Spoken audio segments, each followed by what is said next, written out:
வந்துட்டு சும்மா நான் எப்பவுமே இந்த புதுசாக வரவங்களுக்கு ப்ரையாரிட்டி தரும் புது டைரக்டர். ஏன்னா அவங்க வந்தால் தான் இண்டஸ்ட்ரி நல்லா இருக்கும் அப்படின்ட்டு. இவர் வந்தார், இந்த அப்ரோச் பண்ண விதம் வேறு. இதுங்க உங்கள் கேரக்டர். அப்புறம் யாரெல்லாம் இருக்காங்க? ஏன்னா முதல்ல நான் கேட்குறது ப்ரொடியூசர் யார்? ஏன்னா இன்றைக்கெலாம் படம் யார் வேணால் ஸ்டார்ட் பண்ணிடலாம். ஆனால் அதை கொண்டு வந்து தேட்டர் வரைக்கும் சேர்க்கறதுக்கு தம் இருக்கணும். அது இருக்குதா? யார் பார்ப்பேன்? அதுவும் நானேன்னாரு. பார்த்தா 5 அடியில் தான் இருக்கிறாரு. இவ்வளோ பயங்கரமான ஆளாக இருக்கிறாரு அப்படின்ட்டு. சரி ஆர்டிஸ்ட் லிஸ்ட் சொல்லுன்னா பாபு எல்லாரையும் யோகி பாபுலாம் இருக்கும்போது அப்புறம் எதுக்கியா நான் இவ்வளோ இது எடுப்பியா நீ அப்படின்னா? ஏன்னா அதில் டெய்லியில் 100லேருந்து 150 பேர் என்னோட ஒரு சீன் எனக்கும் அந்த அர்ஜுன் தாஸ்க்கு இருக்கிற காம்பினேஷனே, அப்புறம் இந்த அருள் தாஸ், இந்த 3 பேருக்கு 150 பேர் வேணும். இது ஜூனியர் ஆர்டிஸ்ட். இதெல்லாம் பண்ணுவோம். நான் இந்த ஆள் கேட்ட சம்பளத்துக்கும் ஓகேன்ற கேட்ட அட்வான்ஸும் தூக்கிட்டப்பான்னு பேசினேன் டேபிளில். எடுக்கிறேன் ஆயிடுச்சு. எடுக்கலாமா வேணாமா? சரி எடுத்துட்டு, ஏன்னா பெரிய அட்வான்ஸாக கொடுத்தான். பக்குன்னு எடுத்துட்டு நேராக பண்ணேன். ஏன்னா நம்மளை விட 4 மடங்கு கொடுப்பான், 10 மடங்கு கொடுப்பான் யோகி பாபுக்கு. அப்போ யோசிச்சு கணக்கு போட்டேன், கொஞ்சம் வெயிட் பார்த்து தான் நாங்கள் போய் பார்க்கலாம் அப்படின்னாக்க உண்மையிலேயே அந்த மாதிரி எடுக்கிறாங்க. ஐயோ ஆச்சரியம் பட்டேன். தைரியம் அதுதான் தில்லு. அந்த டைரக்ஷன் என்னன்னா அவனே எல்லாமே one mind show and nice. அந்த டிஓபி கூட பார்த்தீங்களே, ஃபாக்ஸியா பவுன்சி, அந்த ஃபாக்ஸி இங்கே தான் அந்த பேண்ட் ஷர்ட் போட்டு முழுசா வரான். அங்கே வரும்போது டிக்னியில் தான் வருவான். எல்லாமே திறந்து கிடக்கும். யாருமா இவன் இன்னமும் ஹாலிவுட்டு டிஓபி மாதிரி வரான். பிகாஸ் நம்மளுக்கு அந்த மாதிரி இருந்தால் ஜாலியாக இருக்கும். சில பேர் வருவாங்க கத்துவாங்க, அதெல்லாம் வேலைக்கு. இவன் வந்தான் இருக்குதே தெரியல, ஒன் ஆஃப் த பாய் மாதிரி சுற்றினே இருக்கிறான். அதுக்கேற்ற மாதிரி அவன் அசிஸ்டன்ஸுங்க டக் டக் டக்குன்னு செட் பண்ணிடுறானுங்க. இந்த துரைராஜ்கிட்ட இன்னொரு ஸ்பெஷாலிட்டி என்னன்னா, என்ன எடுக்கணுமோ அதை மட்டும் எடுத்து அழகாக அனுப்பிச்சி விட்டுருக்கோம். சிட்டி இதை பற்றி சொல்கிறதுக்கு முன்னாடி இந்த கான் சிட்டிங்கிற விளக்க எல்லாருமா சேர்ந்து ஏற்றி வச்சுருக்காங்க. இது ஜெகஜோதியாக எரியணுன்னா நீங்கள் எல்லாரும் அதை அப்பப்போ தூண்டி விட்டுக்கிட்டே இருக்கணும். இதுதான் ப்ரெஸ் அண்ட் மீடியாவுடைய மிகப்பெரிய பணி. அந்த பணியை நீங்கள் நல்லா சிறப்பாக செய்வீங்கன்னு நான் உங்கள் எல்லாரையும் நம்புகிறேன். தயவு செஞ்சு இப்போ கான்சிட்டிக்கு வருவோமா?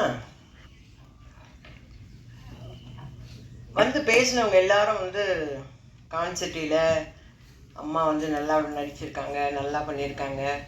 சார் சொன்னார், மோகன் சார் சொன்னார், அவங்க ஒரு பார்வை பார்த்தாங்க பாருங்கன்னாங்க. நான் எதையுமே பார்க்கல. என் போர்ஷன் வரலும் டப்பிங் பேசிட்டு வந்துட்டேன்.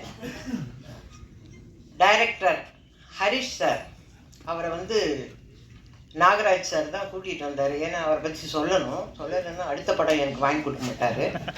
அதனால் அவரை பற்றி சொல்லிடுறேன். சொல்லணும்ல, அடுத்த படம் சான்ஸ் வேணுமா? முடிஞ்சிச்சு, ரிலீஸ் ஆக போகுது. அவர் கூட்டிகிட்டு வரும்போது நான் கார்த்திகை தீபம்னு ஒரு சீரியலில் இருந்தேன். பட்டையாக விபூதி பூசிட்டு பெரிய பொட்டெல்லாம் வச்சுட்டு உட்காந்துருந்தேன். அவரோட எக்ஸ்ப்ரெஷன் அதுவே இது இல்லை, எங்களுக்கு வேறு ஜானகி வேணும் அப்படிங்கிற மாதிரியே பார்த்துட்டு வந்தார். அதனால இவர் தான் டைரக்டர், நாங்கள் படம் பண்ண போகிறோம்.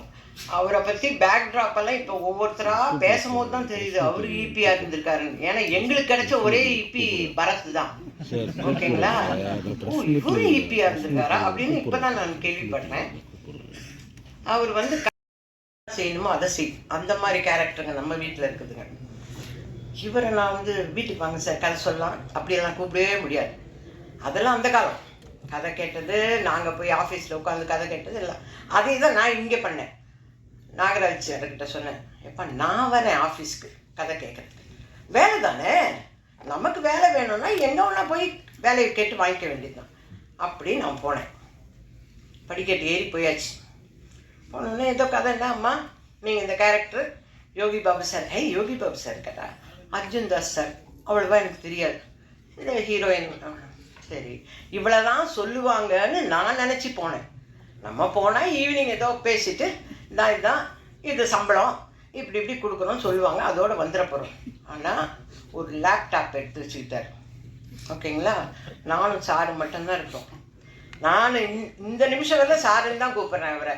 ஏன்னா உங்களை சாரு எல்லாரும் அவரை பேர் சொல்லி கொடுப்பாங்க, ஆனால் எனக்கு வந்து அவர் இந்த படத்தை வாய்ப்பு கொடுத்த ஹரிஷுக்கு, அப்புறம் ப்ரொடியூசர்ஸ் அண்ட் டீமுக்கு எல்லாருக்கும் நன்றி தெரிவிச்சுக்கிறேன்.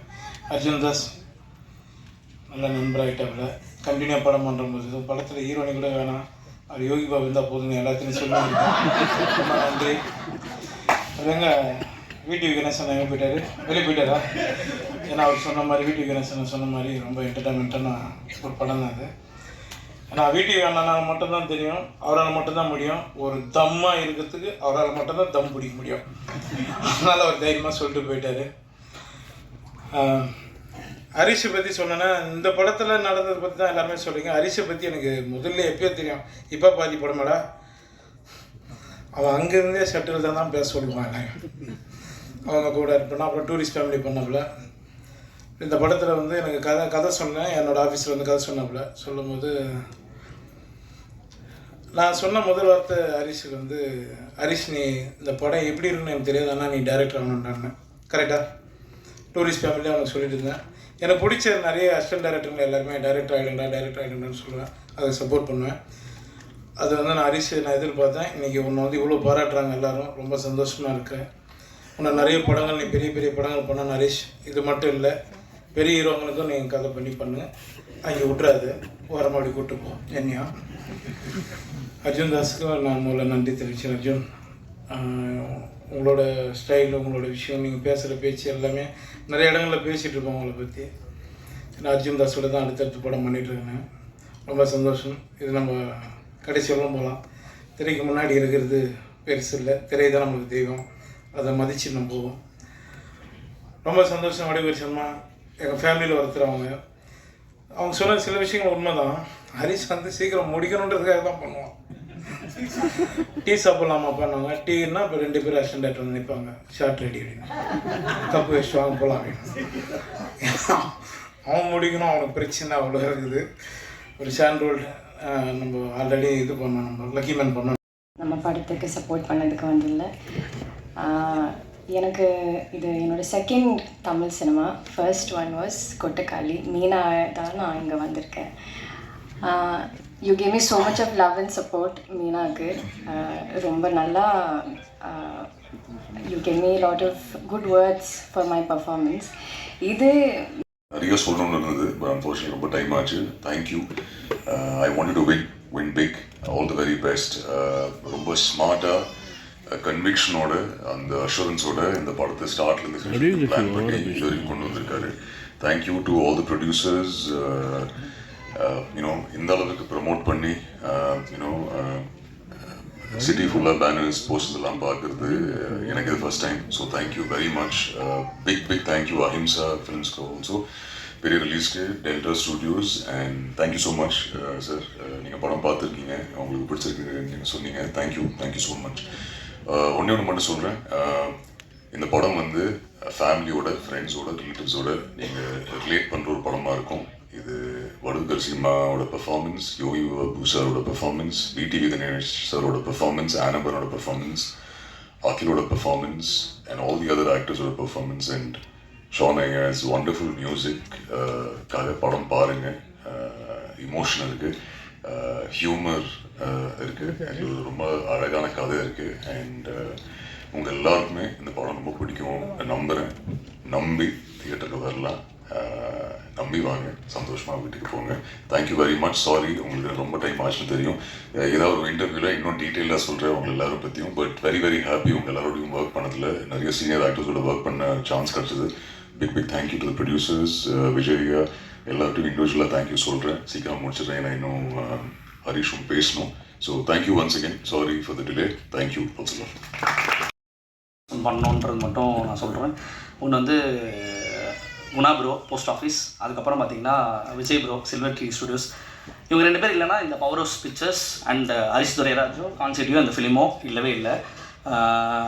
இவங்க 2 பேர் தான் ஃபஸ்ட்டு ஸ்டார்டிங்லேருந்து இப்போ வரைக்கும் என் கூடவே இருந்துகிட்டே இருக்காங்க. அண்ட் எவ்வளோ தேங்க் பண்ணாலும் முடியாது. அண்ட் நான் கடவுள்கிட்ட ரெகுலராக எப்போவுமே வேண்ட ஒரே ஒரு விஷயம் தான், உங்களுக்கு தெரியும் சினிமாவில் நிறைய இந்த மாதிரி சொல்லியிருப்பாங்க, பட் நான் வேண்ட ஒரே விஷயம் லைஃப் லாங் எப்போவுமே இவங்க கூட ரொம்ப ஜாலியாகவே